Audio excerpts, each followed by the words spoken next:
Hi guys, back again with another video. Now this video is going to be a review and what to expect video for the Realme Buds Q. So I've been using it for 3 weeks. So this is my initial review. There would be a real life review and a comparison later on. But for now, let's start with the review and then see what do we get with this first. Okay, so let's go ahead, open this up and then see what do we get in this. Okay, so this is what you get. You get the user guide, solution guide. This will show you commonly faced problems. You'll have 2 extra ear tips. So this is the large one, this is the small one. The medium one is already in the earphone. You have the small micro USB charging cable, which is white colored, so it'll get dirty soon. Then this is the earphone itself. So in this case, you have the earphone. So this has a different design altogether. It's got a little curve towards the bottom and the top. It's got this pebble kind of a look. Now, one thing straight away I can tell you, I don't like this. The shape of this is not that great because it's difficult to open it up because it keeps slipping from my hand twice. Even before I could make this video, it actually slipped out of my hand twice. So I like the bottom to have some grip so that I can actually open it up properly. I have dry hands, so it slips for me. But in case you don't have dry hands and you like this design, then good. It looks beautiful, but practically it's not that great. You have the same, I mean, it's a average quality plastic. It's not cheap plastic. It's not top grade plastic. It's average quality. This is the kind of plastic that I've seen in most of the devices in this price range. So average quality plastic. You have one small red LED over here, which only lights up when you put this for charging. When you put the earphone for charging, nothing happens. The light still does not come on. You have a micro USB charging port here, and that's it. So when you open it up, you see the earphones straight away. Now, one thing which I really liked is I can pick it up easily. Even with big hands, I can pick it up easily. No matter which angle I try to pick it up from, I can pick it up easily. Now, this is the problem that I faced with the other Realme earbud. I could not remove it properly because they were too close to each other. This one is spaced enough. Now let's remove this. Let's look at the box. So that's how the box looks like. The flip over here is average. It does not have a nice click to it, but it's magnetic and stays in place. So that's something which I like. This sound is good. I don't feel any creaks. So quality wise, good. For the price, it's really nice. You have the charging connectors over there. So it's fairly easy. All you have to do is put this in there and it starts charging, and that's it. Now this is magnetically connected, so it will not fall out. So all in all, good build quality. Let's take a look at the earbud now. So you have one port over here, one small hole over here, that is your mic. Then at the back and over here you have ventilation port, which is responsible for creating good bass. Let's remove the earbud. So that's how small the output is, as in the place where the sound comes out from is. But one thing I must say, this has really good bass. So this is a bass focused earphone. So by default, the actual sound that you get from this has a lot of bass. So you if you don't want bass, even if you use the equalizer, the sound is not going to become normal. I've tried a lot of equalizers, I've tried a lot of different things. With this, the bass is overpowering. So in case you're not a bass head, then stay away from this. This is not for you. So in advance, I'm just telling you that before the review can finish. Okay, so that's how it looks like. This area is touch sensitive. You can register long pressed, double press, triple press, all of that on this, and whatever you assign on the app, that works over here. Let me just show you the app now. So this is the app, the Realme Link app. Now this is the bud. It shows me the battery life of both the buds. Now, one thing I don't like is it does not show you the battery life of the case itself. So I don't know how much of battery is there.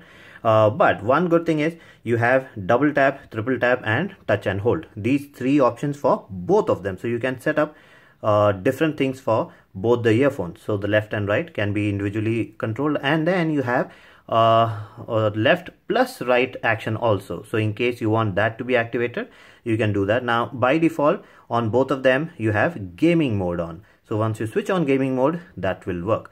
So one thing I've seen is there is no control for the bass. I cannot bring the bass down on this at all. So whatever bass I get is what I get.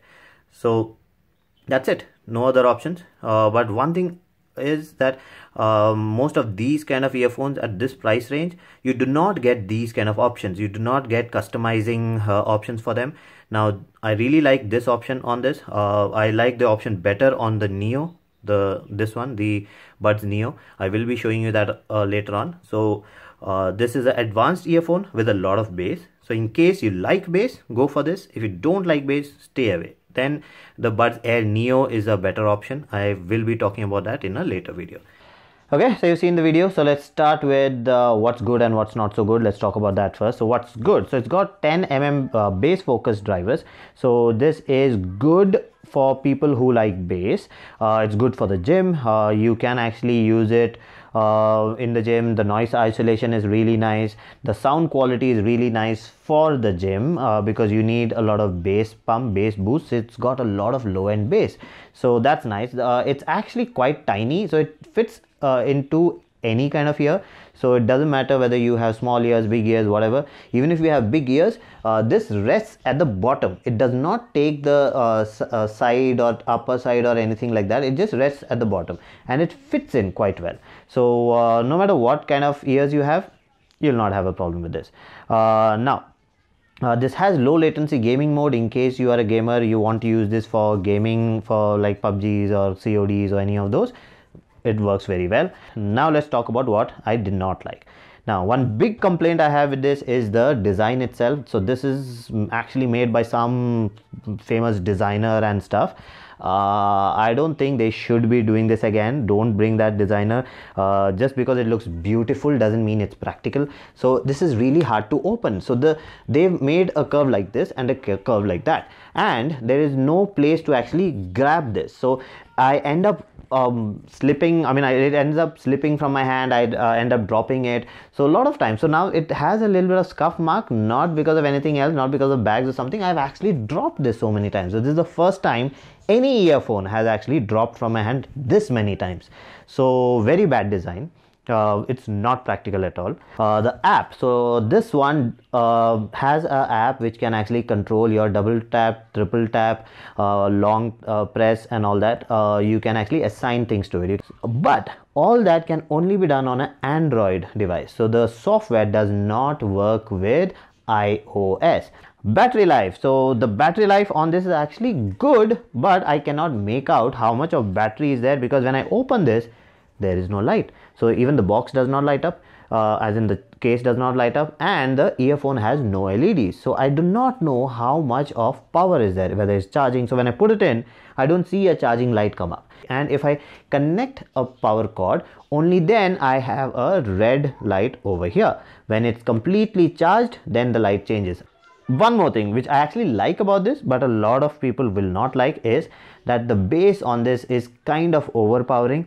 So if you are a person who does not like bass, then I would suggest to stay away from this because this has a lot of bass. But the ironic thing is their other earphone, the Buds Q, the Air Neo, this one software actually allows you to control the bass, and this one does not allow you to do that. Now it's not that they could not do it, the software is already there here, but they did not take that option and put it here for some reason. Now the mic performance, so the mic is good when you are actually indoors or when you are in a place where there's not too much of background, but as soon as there is a lot of wind and there are a lot of people around, there are vehicles, that sharp sound goes in because the mic is actually quite far. Now I have other earphones, even this one, the Buds Air, the mic is actually focusing downwards and that gets you much better sound. It's an average performer. It's not bad, but it's just an average performer. So that's what is good and bad. Now let's talk about who should be buying this. Who is this for? So who is this for? So if you have an iPhone, if you do not like bass, and phone calls are a big priority, you want clear phone calls, then I would not suggest this. But if you are going to the gym, you want to use this for exercising, you want you like your music with a lot of bass, you want good noise isolation, and you have an Android phone, then go for this. Otherwise there are lots of options available outside. I would be putting other videos also, and there are some other videos that I've already made. You can see them. There are other earbuds. You can look at that. That may be your choice. So that's it for this video. If you like the video, please subscribe, hit the like button and do comment, and I'll see you again with another video. Bye bye.